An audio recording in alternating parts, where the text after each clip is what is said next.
ओम साईं राम। आज का साईं वचन। बाबा कह रहे हैं, मेरी बच्ची, मैं जानता हूँ तुम्हारी प्रतीक्षा बहुत लंबी हो चुकी है, तो तुम यह सोचती हो कि बाबा क्या कभी जो सपना में सच होने का सोच रही हूँ, क्या कभी वह सच होगा।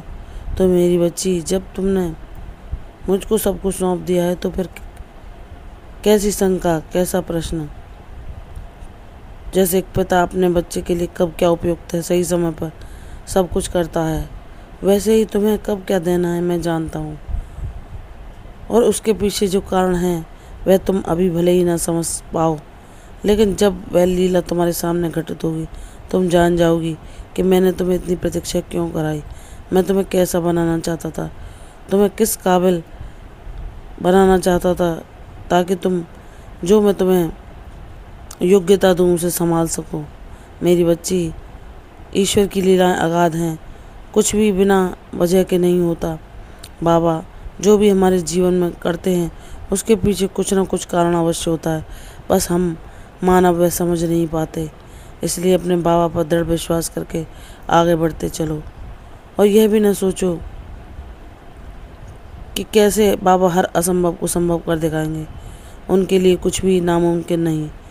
वह परम शक्ति हैं, ब्रह्मांड नायक हैं, जो क्षण भर में तकदीर बदलने की क्षमता रखते हैं। वह क्षण भर में तुम्हें वह प्रसिद्धि, वह यश, वह समृद्धि दिला सकते हैं जिसकी कोई कल्पना भी नहीं कर सकता। और ऐसा बाबा के बच्चों के जीवन में होता है, क्योंकि जो सच्चे हृदय से मुझ पर विश्वास करता है उसका गुरु, पिता, माता, सखा, भाई, मित्र सब मैं बन जाता हूँ। और हर पल उसे सबूरी धारण करने को कहता हूँ। अपने संदेशों के माध्यम से जब वह मुसीबतों से, संघर्षों से, परेशानियों से लड़ते लड़ते हिम्मत खोने लगता है, तो हर पल उसे यह विश्वास दिलाता हूँ कि तू अपने प्रयासों को ना छोड़, अपने कदम पीछे ना ले, क्योंकि तुझे पता नहीं कि बाबा ने तेरे लिए क्या योजना बनाई है। बस तू अपने गुरु पर निश्चिंत होकर विश्वास कर, सब कुछ सही समय पर अवश्य होगा। मेरी बच्ची, मैं यह भी जानता हूँ कि तुम्हारा जो हृदय भोला और निष्पाप है वह ऐसे लोगों के बीच में खुद को सहज नहीं पाता जो चतुराई और कपट से भरे हैं, या जो बहुत ही बुद्धिमान होने का दावा करते हैं, लेकिन वह बुद्धिमान नहीं है। वह कोरा अहंकार है उनका, जिसे वह अपना ज्ञान समझते हैं। क्योंकि जो भी ज्ञानी बन जाता है, जिसे बाबा अपने हाथों में ले लेते हैं, वह सब कुछ जान पाता है। उसके सारे प्रश्नों के उत्तर उसके अंतःकरण में प्रकट होकर बाबा स्वयं देने लगते हैं। उसके लिए कोई भी ज्ञान नहीं रहता, उसके लिए कोई भी भ्रम नहीं बचता। वह हर चीज़ को साफ साफ देख सकता है। इसलिए मेरी बच्ची, मैं मानता हूँ तूने उन अपने प्रियजनों का भी संग खोया जो तेरी बातों को बिना कहे ही जान जाते थे, लेकिन तू उनकी भी स्मृति मुझे देखकर ही करती है कि बाबा अब तो मेरे माता पिता, मेरे सारे रिश्ते आप हो। आपको पता है मैं किस परिस्थिति में हूँ।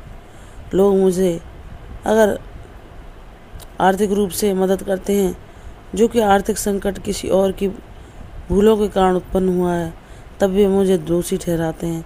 मुझे मेरी बेहोशी और लाचारी दिखाकर हर पल मेरे दुखों को बढ़ाने का प्रयास करते हैं। मुझे भविष्य की चिंता दिखाकर मेरे मन की शांति को हर लेना चाहते हैं, लेकिन मुझे आप पर पूर्ण विश्वास है। आप जब हर पल मेरे साथ रहते हो, मुझे वह शांति और सुकून प्रदान करते हो जो दुनिया का सबसे बड़ा खजाना है, जिसे पाकर कुछ पाना शेष नहीं रहता, जिसका अनुभव करके और कुछ चाहना शेष नहीं रहता।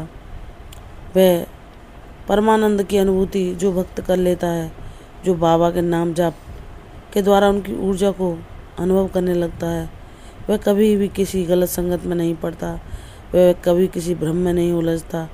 वह अपने सारे अवगुणों का त्याग करता है। अगर कोई उसे बिना उसकी गलती के भी भला बुरा बोल रहा होता है, तो वह उसे भी क्षमा करके मौन धारण करता है, क्योंकि उसके गुरु ने उसको वही सिखाया है कि मेरी बच्ची, तुम्हें उन जैसा नहीं बनना जो हर पल तुम्हें कांटे चुभाते हैं, हर पल बातों के सूल तुम्हें चुभाते रहते हैं, हर पल तुम्हारे अवगुण गिनाते रहते हैं। तुम्हें ऐसा नहीं बनना। वे तुम्हारे किसी ऋणानुबंध के कारण तुम्हें मिलने हैं, लेकिन तुम्हें सबको हृदय से क्षमा करके, भले ही ऐसे लोगों की संगति में तुम अपना बहुमूल्य समय न व्यर्थ गवाओ, यह उचित है। लेकिन तुम जैसा वे बोल रहे हैं उसके बदले उन्हें 2-4 बात सुना दो। ऐसा तुम्हें नहीं करना, क्योंकि तुम्हारी ऊर्जा अलग है। तुम उन जैसे नहीं हो। तुम सबको प्रेम करने के लिए, सबको प्रसन्नता देने के लिए, सबके हृदय में आस जगाने के लिए, सबकी दुखों में उनको ढांढस बंधाने के लिए, जो निराश है उनको एक आस बंधाने के लिए तुम्हारा जीवन बाबा ने तुम्हें दिया है, जो एक उद्देश्यपूर्ण जीवन है। बाबा ही इस उद्देश्य तक तुम्हें ले जाकर इसको पूर्ण कराएंगे। तो यह मत सोचो कि कब, कैसे और क्या होगा। ठीक समय पर तुम्हारे जीवन में तुम्हें ऐसे मित्र भी मिलेंगे जो तुम्हारी सहायता करके तुम्हें वह मार्ग दिखाएंगे जहाँ तुम वह शांति, सुकून, वह प्रसन्नता पा सको जो तुम्हारी चाहत है। मुझ पर विश्वास करो। शांति, समृद्धि, खुशहाली तुम्हारे जीवन में अब शीघ्र ही स्थिर रूप से वास करेगी। तुम्हारा हर सपना सच होने का समय करीब है। विश्वास रखो, तुम्हारी प्रतीक्षा का तुम्हें विशेष फल मैं देने जा रहा हूँ। मुझ पर विश्वास करके नाम जाप करते रहो। शीघ्र ही तुम्हारे जीवन में मैं खुशियों के दीप जलाऊंगा। प्रसन्न रहो, यशस्वी भव, दीर्घायु भव। कल फिर आऊँगी साईं चरण, तब तक के लिए ओम साईं राम।